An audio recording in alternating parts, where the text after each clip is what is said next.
And good afternoon or almost afternoon, everyone. Happy Friday.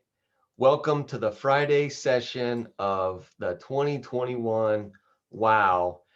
We're opening up this session just a couple of minutes before 12 so that we use up as little time as possible of the important part of this session that you're actually here for, the presentation by Scott in just a moment, which we're thrilled about and looking forward to.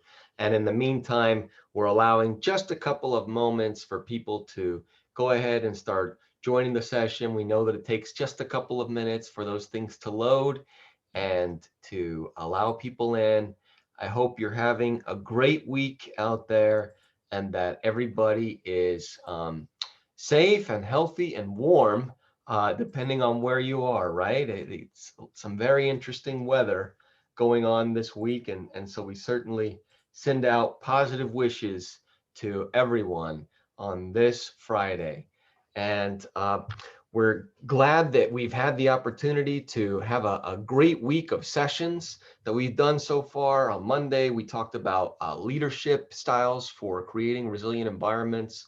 On Tuesday, we talked about shortcuts to IT audits and using specific tools. And then on last night, we talked about creating diverse pipelines as well. And then on Wednesday, we talked about ransomware and the threat of ransomware that is pervasive right now as we're all even more reliant than ever on critical infrastructure and systems. So today, we'll be wrapping up with a fantastic session talking about IT audits in the cloud and assurance in the cloud, and obviously a very important topic for all of us. So we're thrilled about it. And let's go ahead and move into the announcements so that we can get to that content and make sure we have an opportunity to leave plenty of time to have that conversation. So here's our agenda for today. Of course, this session is going to be from 12 to 1. These first 5 minutes are just very brief introductions and administrative announcements, which we're doing right now. Then Scott from AuditBoard will be doing the featured presentation talking about audits in the cloud. At the very end, we'll have the final comments and wrap up. We'll do the raffle opt-in once again, which we've been doing all week, and we're thrilled to have sponsorship for that from AuditBoard today. So very grateful to that. Thank you again.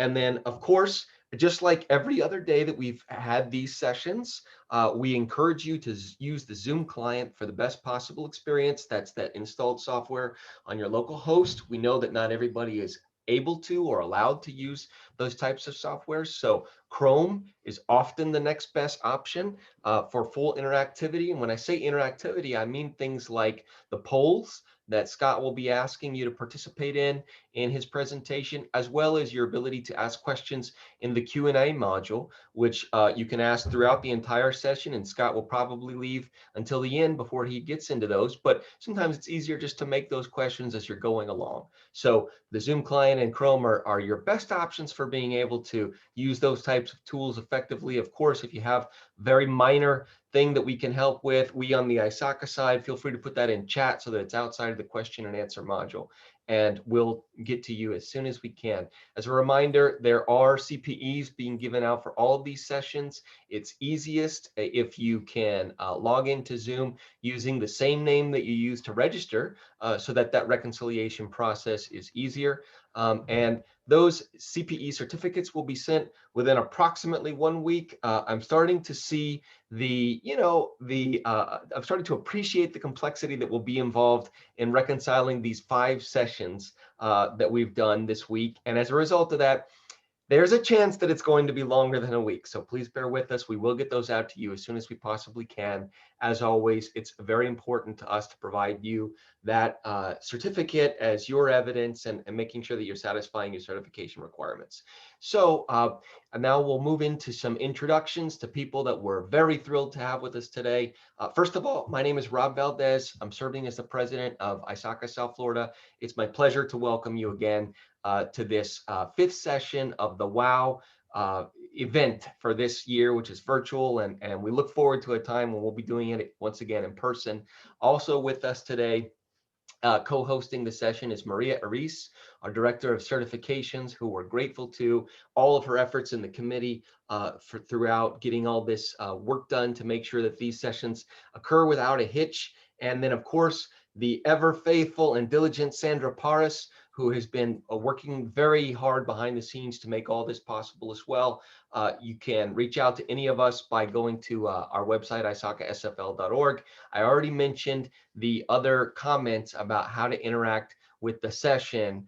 So I'll go ahead and move in now to a very important introduction that we're thrilled to provide, and that is we're now going to introduce Scott Maidenberg. And Scott, of course, is with us on behalf of AuditBoard, where he is the Director of Solutions Advisory Services, and he works with various internal audit and compliance teams to help automate the administrative tasks of audit, risk, and compliance activities.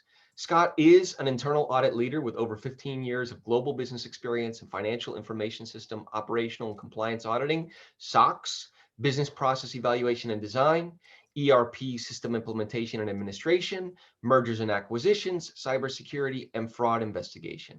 Scott began his career with Arthur Andersen before transitioning into internal audit with Fox Entertainment and News Corporation and Gemstar TV guide Rovi Corporation.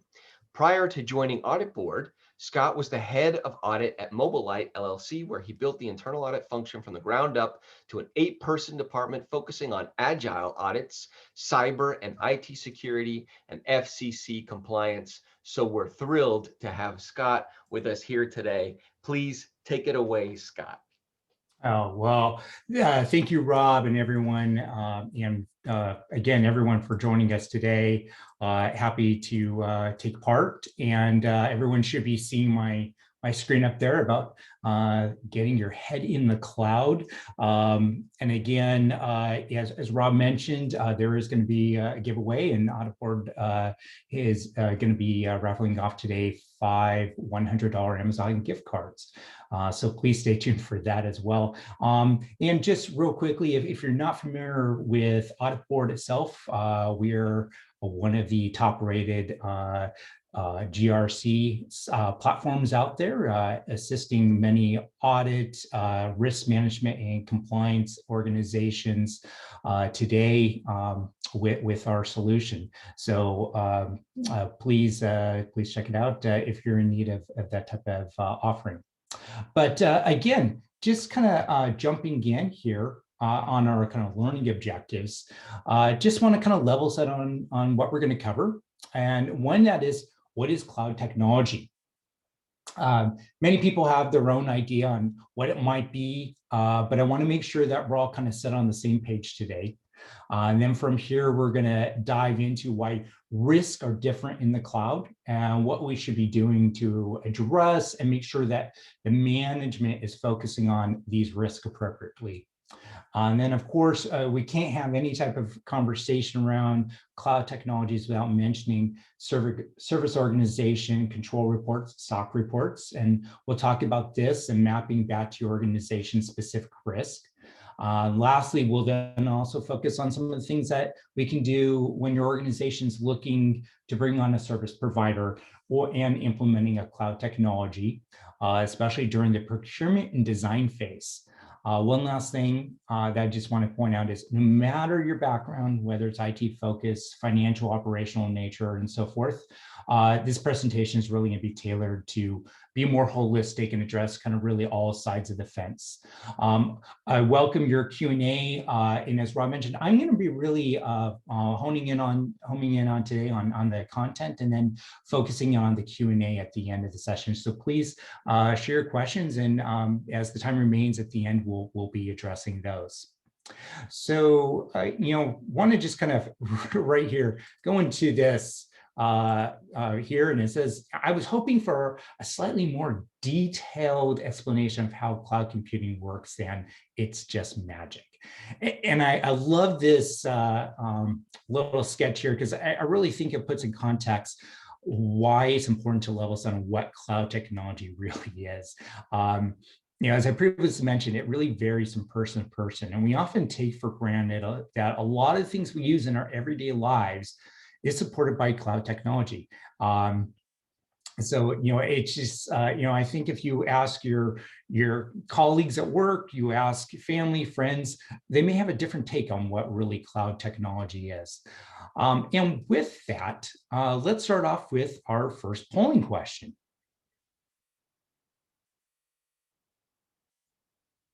So what is your current role in the organization you work for? Are you a department or functional lead, a director, manager, staff, maybe another role within the organization? Just give a little bit of time here for this. But again, as I mentioned, this is going to be really holistic in nature, and we'll really try to ensure that we cover everyone's kind of needs today. Looks like we're about 75% in, and we'll give a couple more seconds on this. And I know that Rob had mentioned that an earlier session was on some ransomware. And we'll be hitting upon that just slightly today, as it does impact the law of the cloud. So we'll be addressing that. I wish I could have attended that session. So that is actually an area that is very near and dear to me. But kind of with that, why don't we kind of start taking a look here at the results? As we can see, we have a pretty good mix, mainly of kind of manager and staff level, and then a few department leads and directors. So this is a great mix of folks today. So with that, let's really start diving in. And we got the share results there. All right. So cloud computing. So, the National Institute of Standards and Technology, they do a really good job at defining what cloud computing is. And while it's a very lengthy definition, I've included kind of a snippet here of that here today, and I encourage you to go take a look at it. But a good way to look at it is by the characterizations. So there's a utility model, meaning that you're paying as you use it. Maybe it is a monthly or annual subscription. Also too, geographic independence. So what does that mean is that you should be able to have access no matter where you are across the globe. And what this means is that the content is provided over the internet. And more times than not, if you are accessing something over the internet, it is most likely cloud computing. So if you start stepping back and you think about your daily lives, there's a lot of stuff you're accessing over the internet, whether that's through work or personally at home. So you can imagine the vast amount of cloud computing that we are relying upon today as a society. So, if we kind of start looking into this, and along this is the definition of cloud computing. And there's different type of service models that are used to engage the cloud. Some of you may have seen this chart before. It's been around for quite a while, definitely for the past decade. And this shows the different ways you can utilize cloud technology. While the chart is very effective, by no means, not is everyone here going to really capture it all, or whether it's traditional IT, whether you're doing in-house, all your own. There's no right or wrong answer, but where you have software as a service, whether you're just an end user accessing from an interface, I want to kind of give a great analogy that a colleague of mine has come up with that really depicts this in a more simplistic way. And happy to have you share this with others as you're speaking about cloud technology. And I think that will really help relay what this all means. So what I'm going to give you is pizza as a service.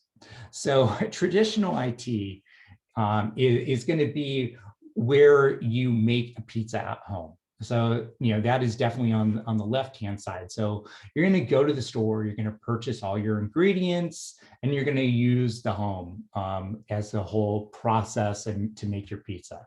So the whole end-to-end making of your pizza is done at home. That means you're going to have to, again, knead the dough out. You're going to have to put the sauce on it. You're going to have to put all the ingredients on it, turn your oven on, put it, again, cook that pizza, and then you're going to have to serve it, cut it all in yourself.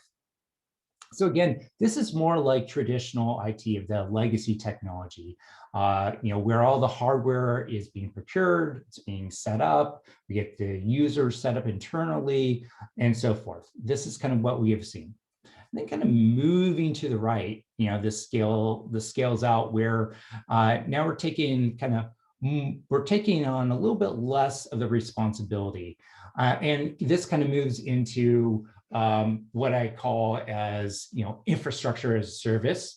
And, this is what I call as a take and bake. So,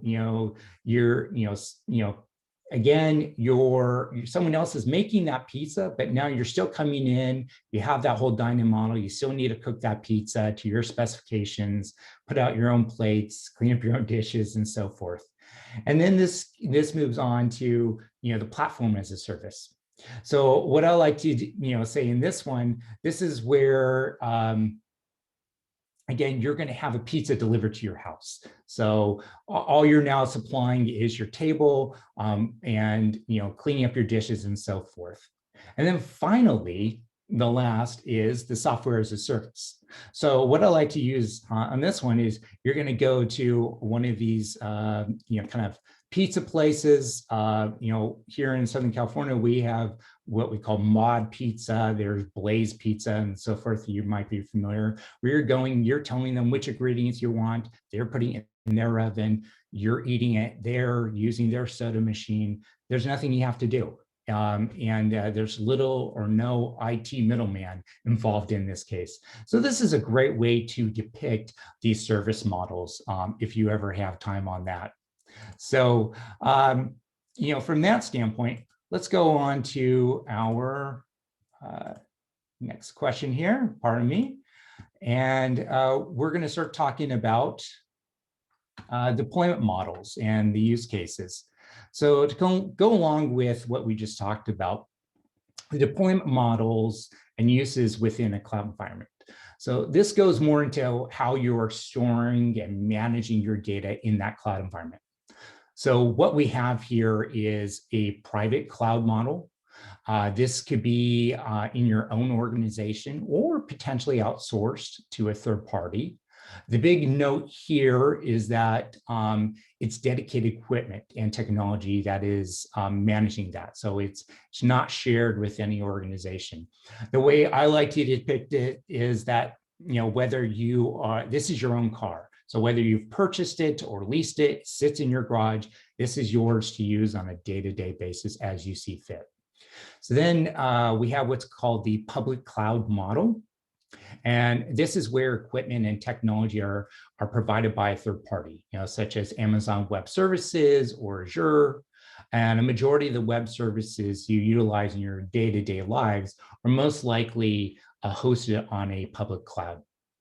So you're sharing infrastructure and your data may be collected and again, used along with someone else's. I like to think about this as the taxi environment. You have an organization, they own all their cars, and they have their drivers dedicated to those cars that are picking you up and taking you places. Then it's the hybrid model. Again, we're seeing this model more and more as it's taking kind of the best of both worlds. So you can take a lot of your most sensitive and private data and store it in a private cloud, but leverage to scale with your customers or vendors or whatever that business function might entail.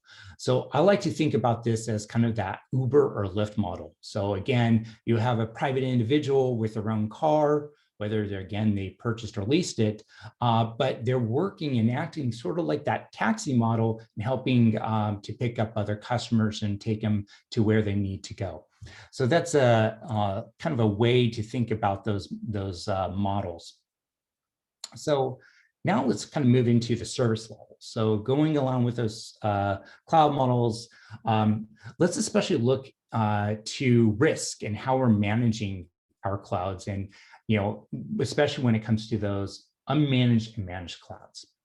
So the unmanaged cloud is your organization is most likely going to have a cloud expert or architects along with security experts in-house, because your organization is going to be tasked with standing up that cloud environment. And this is going to require understanding how to configure the cloud, run on specific applications, and managing all the data itself. Then what you have is what you call a managed cloud. And this can be done by a service provider or a third party who is going to assist with building out that cloud environment. They provide the expertise, they manage the ongoing day-to-day operations, and ensuring your cloud has the appropriate configurations and backups in place. And just one thing I want to note is that whether it's on unmanaged or managed cloud, they can both be on a public or private cloud model. So benefits to the business. So I want to spend a few minutes talking about these benefits. If you think about, 5-6 years ago, and I still see it today, Rob and I were briefly chatting about this at the beginning, is you still have a lot of executives that were saying that their data is too critical and sensitive to be housed anywhere outside the business. Where today you're seeing most organizations kind of come to that realization that we have to move to the cloud. Even in our own private lives, it used to be that, whether that was your photos and stuff, you just store them on a thumb drive, maybe keep it in the safe and so forth. But more and more, we're getting comfortable, storing it on, iCloud or, Google, all those type of things. I think we're realizing just the vast amounts of data, it can be difficult to maintain it in-house. So again, why the change of heart? Cost savings. A lot of these cases, you're only paying for what you're using. So it just makes a lot of sense. And as over time, we're seeing it get cheaper. And I like to kind of keep that analogy as, if you start thinking about your iCloud, it's, you might get a little more gigabyte for what you're paying every year. They're maybe just giving you a little bit more. So it's getting a little cheaper. But what does this mean? It allows your business to really scale much faster than a traditional model.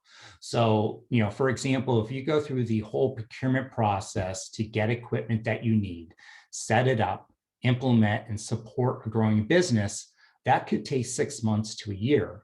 Inversely, if the business were to, so for some reason, scale back, without being on the cloud, it can really reduce its cost because you don't need to have all these assets sitting on your book. If you purchased all this infrastructure and doing it, and suddenly you have to scale your business bit down, you're still going to have all that. Where the cloud, you can easily just say, hey, I just need less usage, and you can start going down a model. So we're seeing this now in businesses, especially right now, are having to scale back or close because of what's happening with the pandemic. Now, inversely, if you start thinking about that, and I think they're hoping that by the end of the year, we'll start getting back to where most individuals will be vaccinated, and we'll start be able to get back, and hopefully the job market and our businesses will start scaling back up. If they're in the cloud, it's real easy to start scaling up.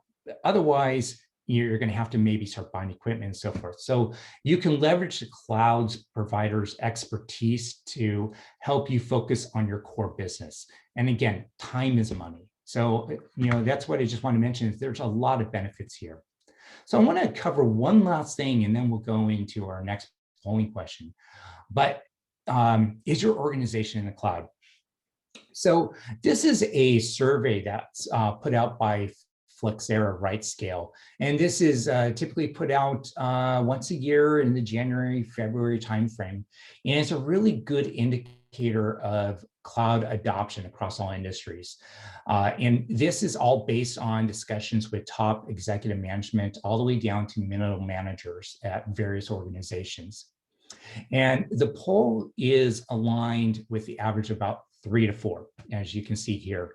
But what's intriguing is the experimenting line item, where organizations are experimenting with about 1 or 2 clouds. So the question is, what are they experimenting with? Are these new clouds that we have not seen before? Are they use cases to test out various cloud technologies? Are they using live data, stuff that potentially could be sensitive, or is it dummy data? The one thing is, if you see this, and what I really stress for you is, it can't hurt to set up some time with your IT team and ask these questions. Are they doing any of these experimenting? And again, try to understand what they're experimenting with and how it's being used and potentially where it's being resided.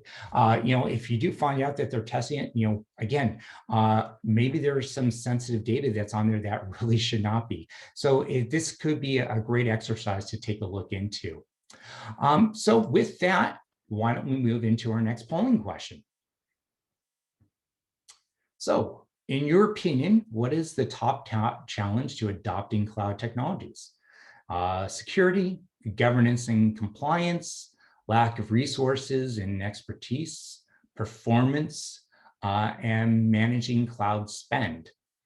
I'm seeing these come in today, and from my own self in speaking with a lot of information security teams, IT and audit teams, I'm seeing a varying amount. But personally, what I'm actually hearing a lot more is the expertise of making sure that they have the right folks. Also too is getting funding, but the security aspect of that. So, it looks like they're still trickling in here, so we'll kind of give another second.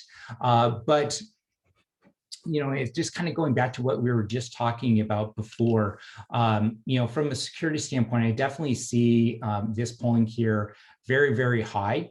And I think we could probably end the poll question here and kind of spend a quick second looking at this. And obviously, about 50 respondents, 40% did say security. And then from there, governance, compliance, and the lack of resources.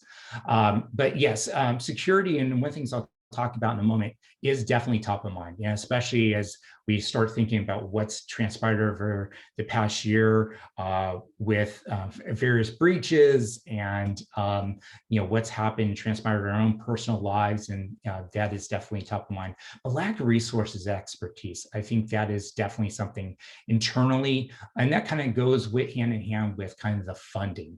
If we don't have the right people in place, that means that we're going to have to get those resources, and that means money. So, it's a really good conversations between yourselves and IT as you could really build a good business case to bring in the proper resources to assist on that.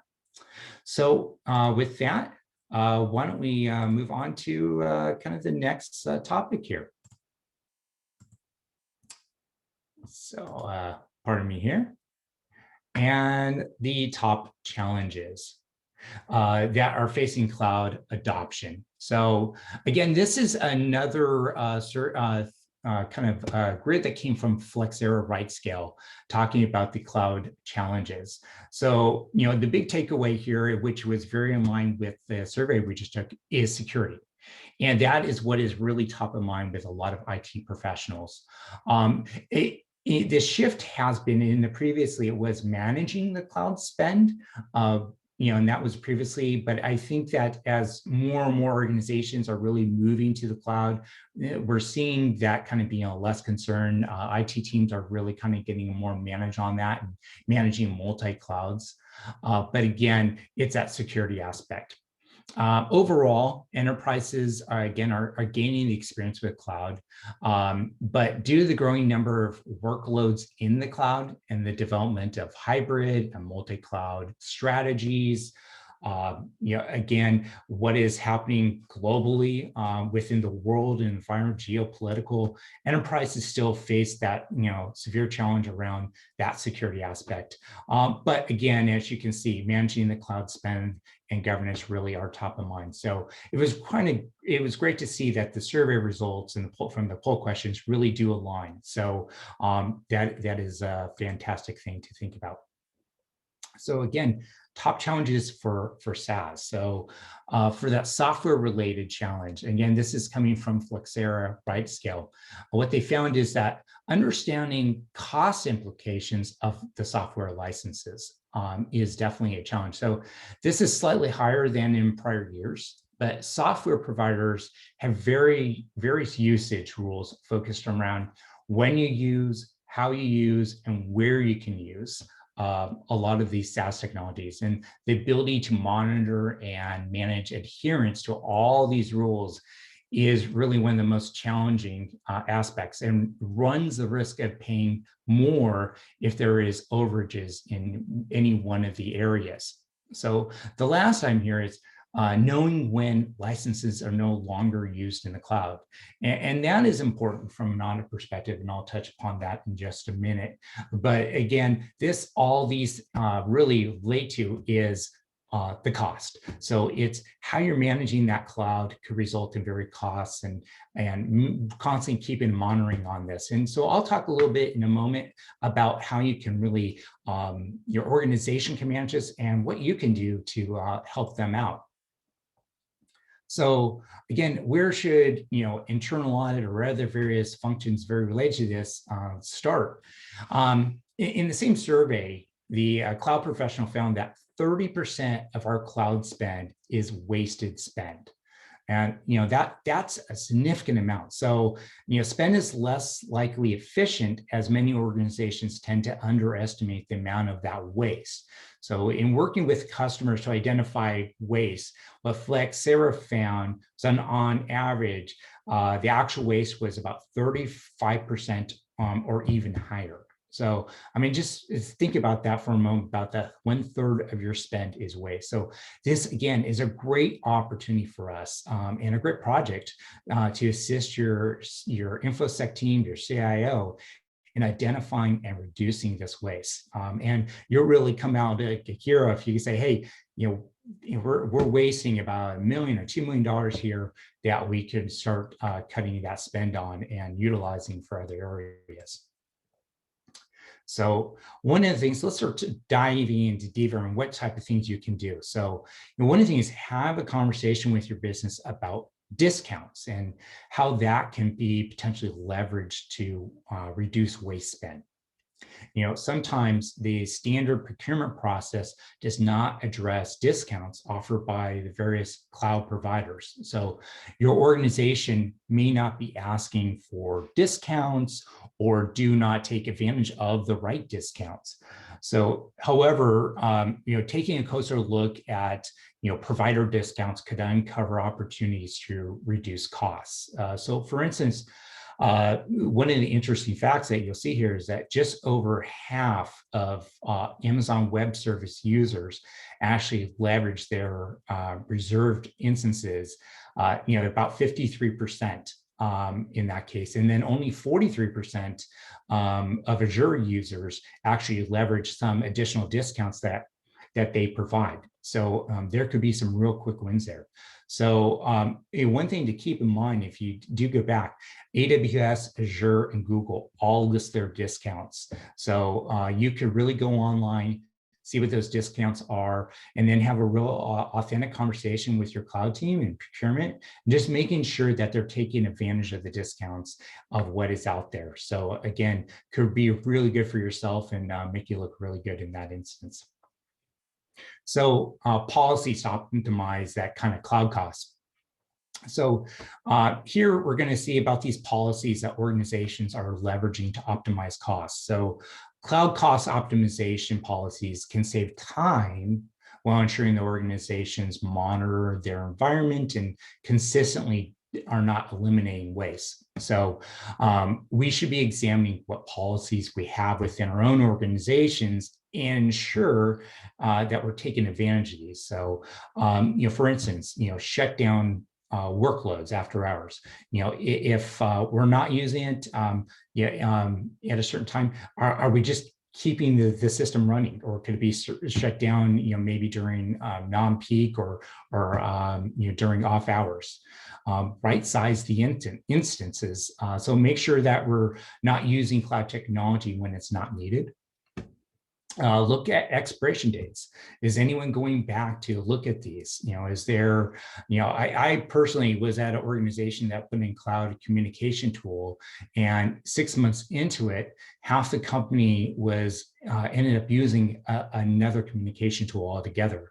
So, and I'm sure most of us have probably seen a situation like this in our own businesses, but is the company doing anything to address, hey, we're now using two cloud technologies and they're direct, for the same purpose. And are we addressing on how we're going to stop using that? Maybe there's, potential milestone put in place, and maybe there's an opt-out clause or, a minimal fee that we could pay to stop using one that in the long term will save us money. So one thing to note is the delineation here between the light and the dark blue, which represents manual versus automated policies. So again, the automated being the dark blue and the manual being the light blue, but it's ever so increasing, but a majority is still manual in nature. So that's another thing, going back to look at our policies, and are they manual, and could some of that really be automated to help reduce some of these efforts? So next thing I want to touch upon is security concerns and the top cloud threats.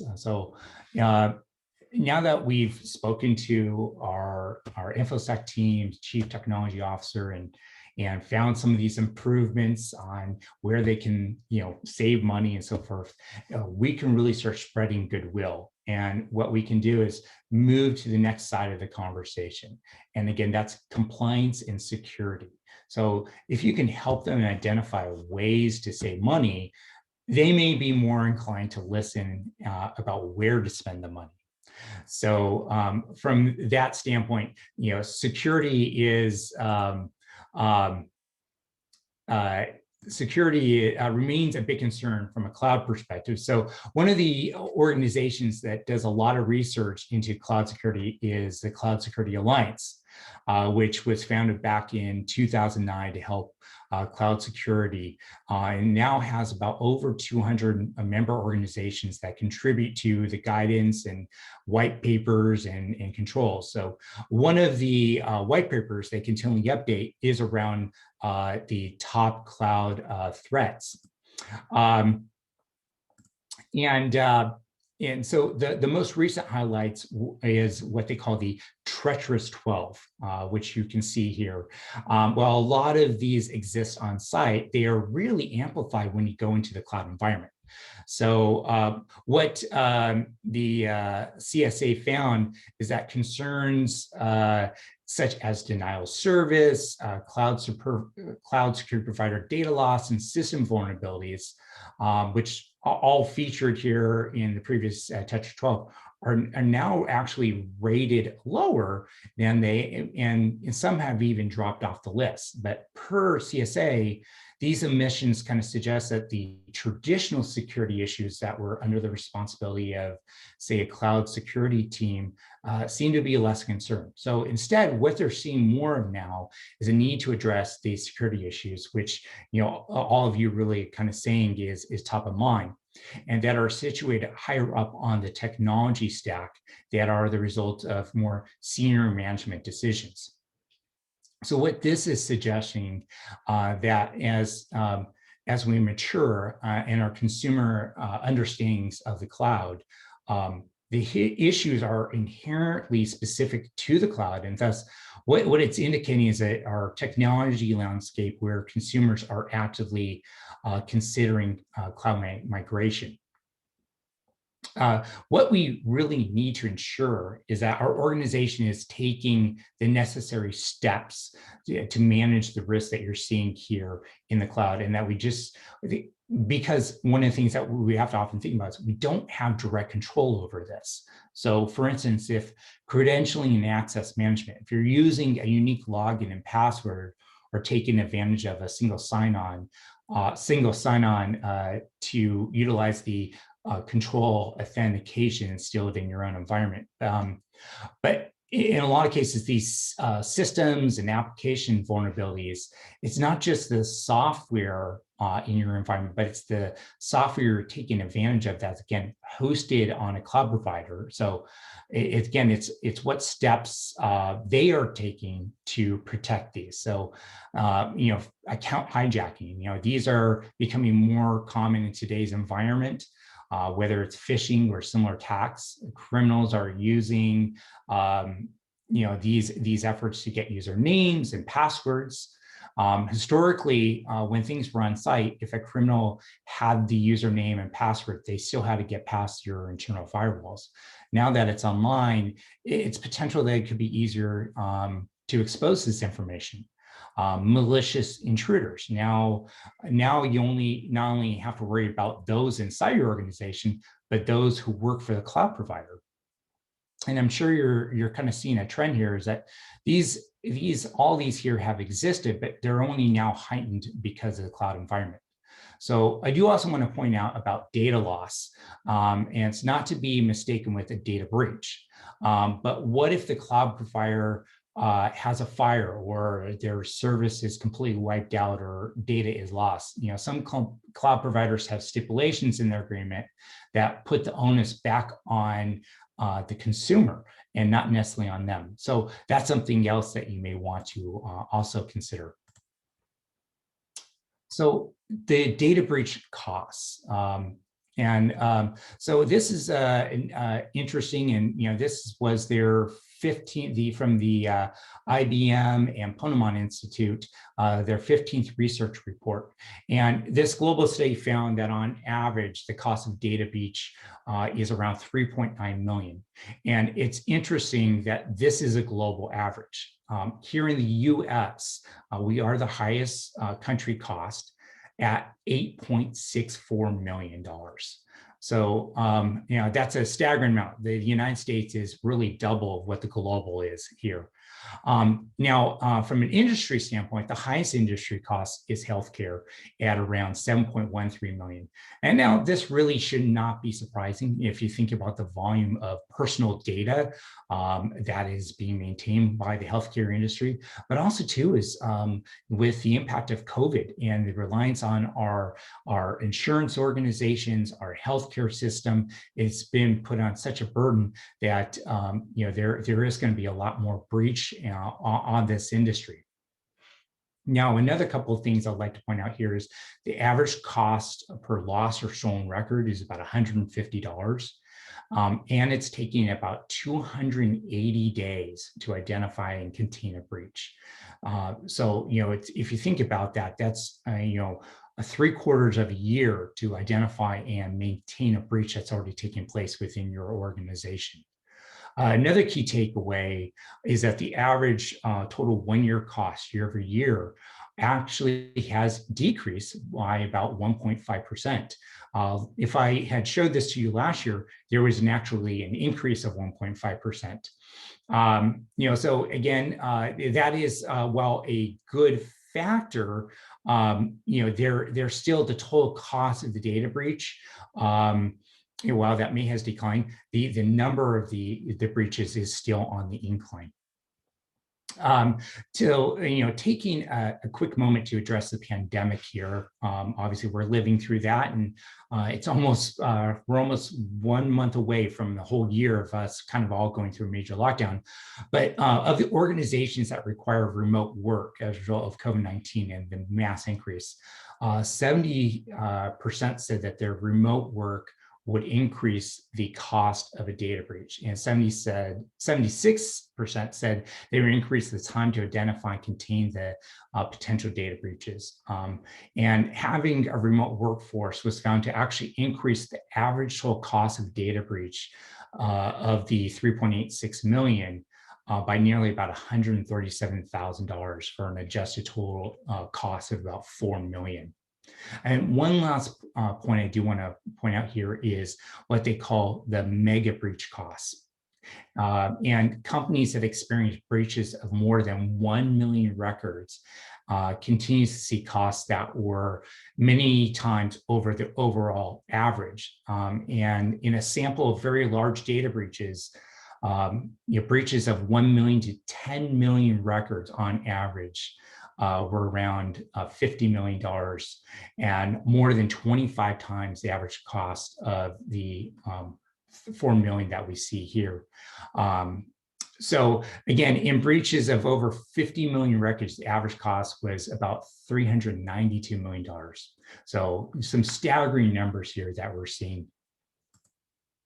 So why are things different in the cloud? So, we've already talked about some of this, but I want to spend a few more minutes kind of talking about it a little bit more. But life before the cloud, you operated with your own four walls. You managed your own equipment.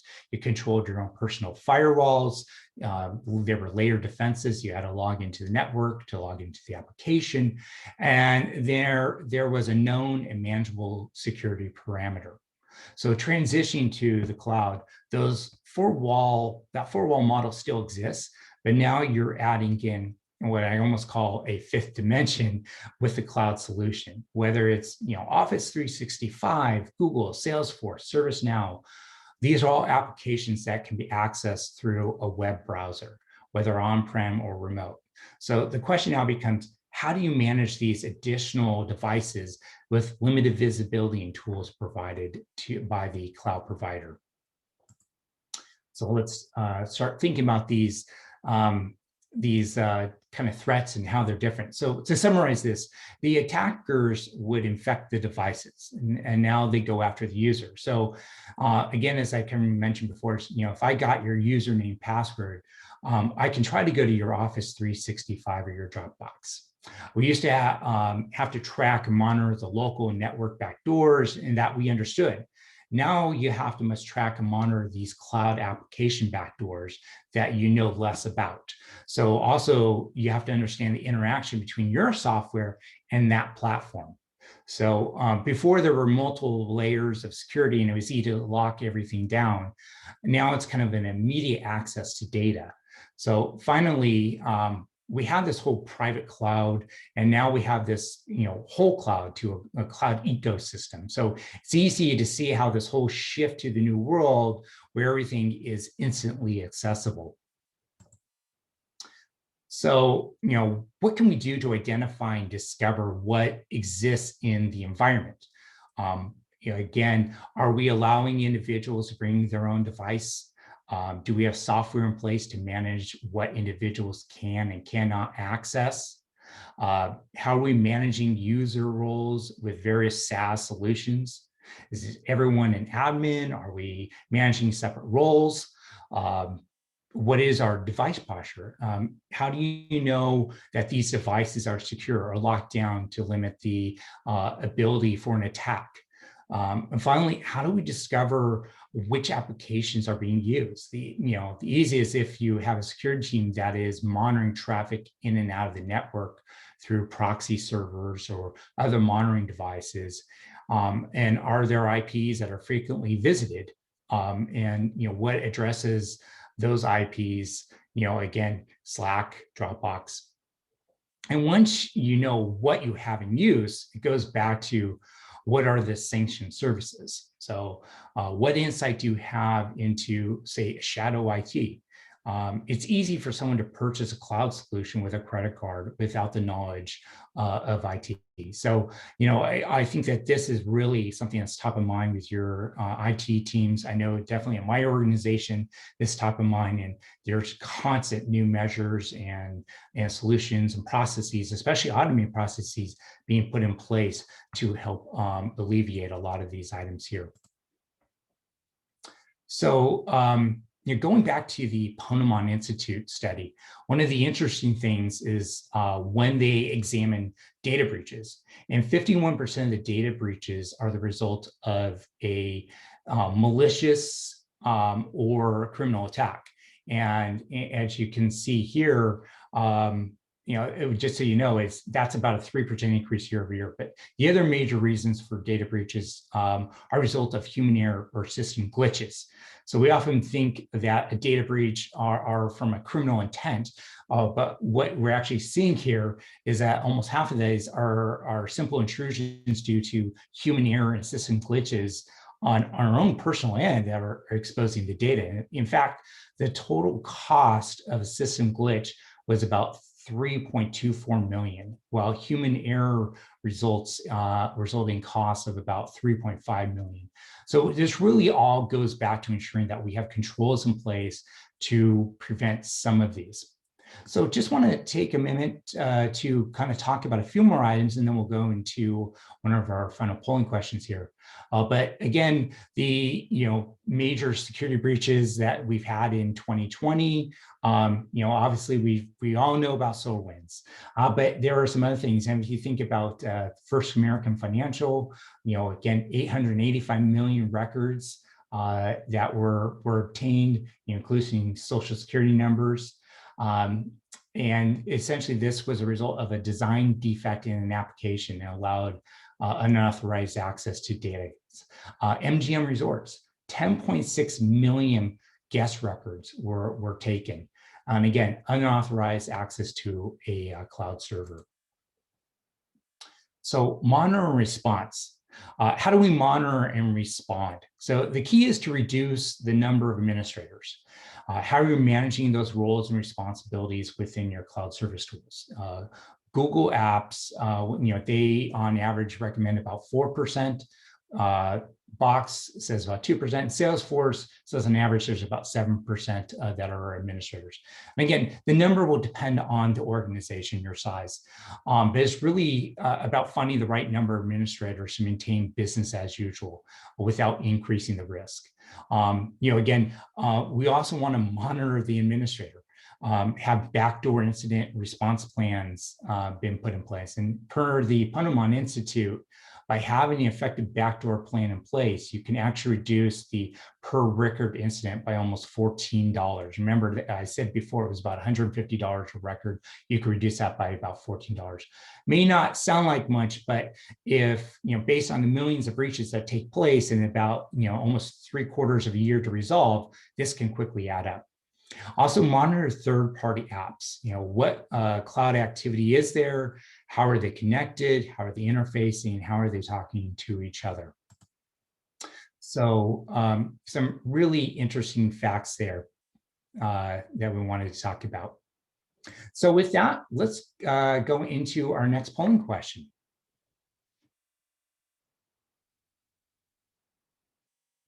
All right, so which IT security compliance frameworks has your organization adopted? Again, NIST 853, ISO, PCI, SOC. Again, some of you may not know what some of these mean, but there's obviously a lot of these frameworks. And talking about frameworks, one of the things to really consider is, does your organization use one framework to kind of drive everything else? A lot of organizations definitely sees things such as NIST as the main driver.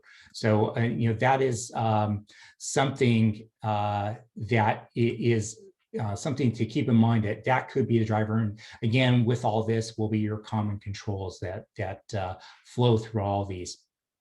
And it's clear. Now, also too is one thing that I'm also seeing out there as far as your IT security frameworks is SOCs. One of the things that a lot of folks don't really keep in mind is that SOX is a framework. So I am actually working with a lot of shops today where their internal audit or SOX management team and IT are actually building out one solid framework management system, which includes SOX, but also say their NIST, their PCI and ISO, so they can have this whole holistic view across the board. So with that, why don't we kind of end the polling here and take a final look at the results. And as we see here, about 53% said NIST, and then the good mix between the SOC, PCI, and ISO. So that is definitely something that I see across the board, and glad to see that here as well. So moving on, if we just a few more here, and then we'll get to a few polling questions. And again, the Cloud Security Alliance, they put together a cloud control matrix. And this is taking into consideration all the various guidance and frameworks and aggregating them into a centralized matrix, providing all the different controls across all the frameworks and mapping these controls back to different guidance. So I also divided which ones of these are applicable to, platform as a service, system as service, and infrastructure as service. So last, I just want to identify, that, again, as I was talking about, this is where it's real important to have that common control library and helping to bridge the gap between IT and IT auditors. So taking initiative, what can we do? Again, review the procurement process, validate the business cases, ensure there's a right to audit clause or SSAE 18, SOC 2 reports, review the impact of regulations on data security, and ensure our SLAs in place. Ensure that if a security breach does happen, that it is being properly monitored. I just want to share here again about the procurement process. This is coming from Amazon Web Services. You can actually pull this up, but again, you can go in there and actually see some of the items that should or should not be on Google, and take a look at this and see it based upon your agreement and how you line up. And maybe your organization needs to go back and take a review of the agreement and maybe some of these things that need to be readjusted. So want to spend just a quick minute here as we end up is SOC reports. While this is the most common in the US, they're gaining traction outside the US. It's a question of whether it's a SOC 1, 2, or 3. Just again, SOC 1 is focused on the financial controls, such as standard access management, change management.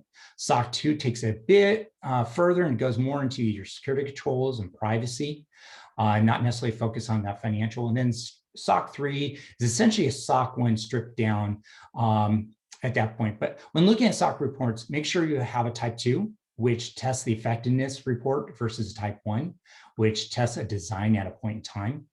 Understand the time period covered. Is it 3 months, 6, 9 months? And the overlap, make sure to get a bridge letter if necessary. Review all the testing exceptions and the impact to your business. Consider the service operator opinions. Is that a known firm? Is it a small mom and pop firm auditor?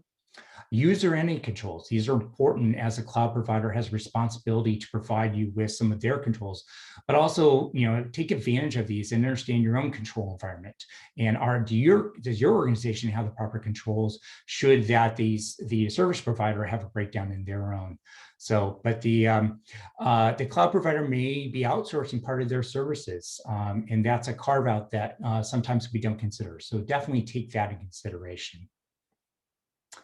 Again, do not eliminate the customer responsibilities. The cloud provider may provide backup, but the customer still needs to identify the data to be backed up. So provide the backup schedule, ensure that backup is rotated and send it off to offsite if desired. So in summary, cloud service is evolving, especially with new regulations. It's not a one-size-fits-all environment. How many cloud environments are being used by your org? The SOC reports.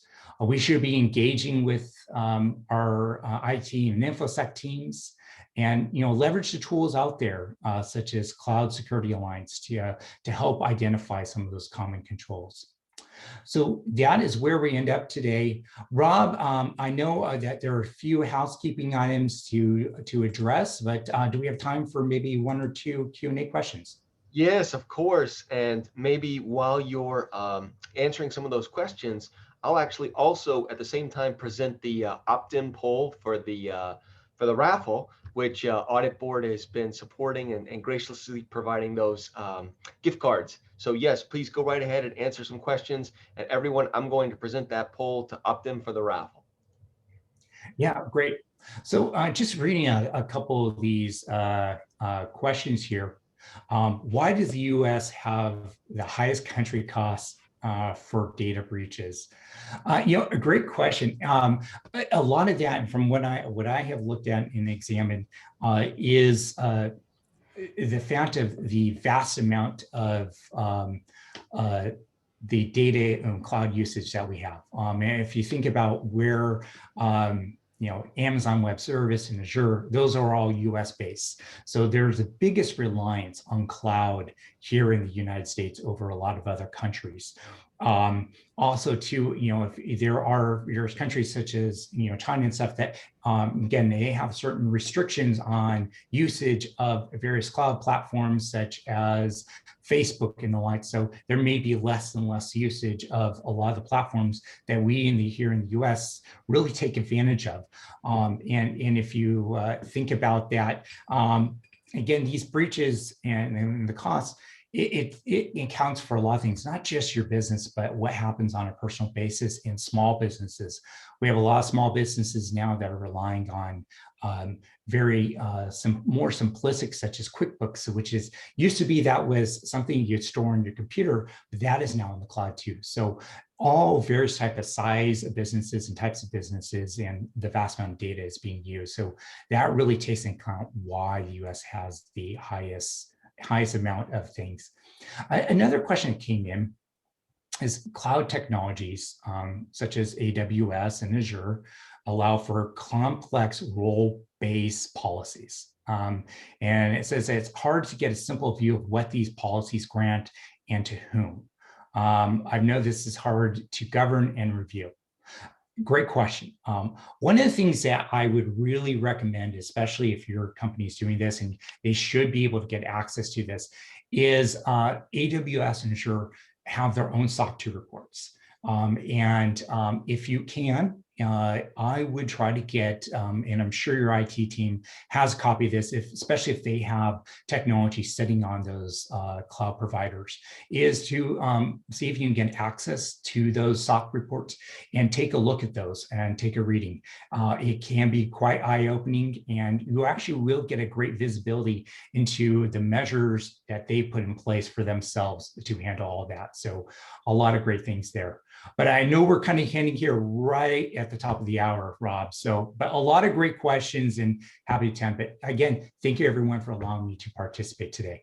And thank you, Scott. That was an excellent presentation, and we appreciate it very much. A topic that is by no means going away, right? So we'll keep that top of mind. And thanks also to AuditBoard for providing you and also for supporting our raffle today. We're deeply appreciative of it. And don't also forget that there are additional events coming up in our event and programming calendar. There's going to be a cloud security webinar in March, COVID fundamentals presentation in March as well.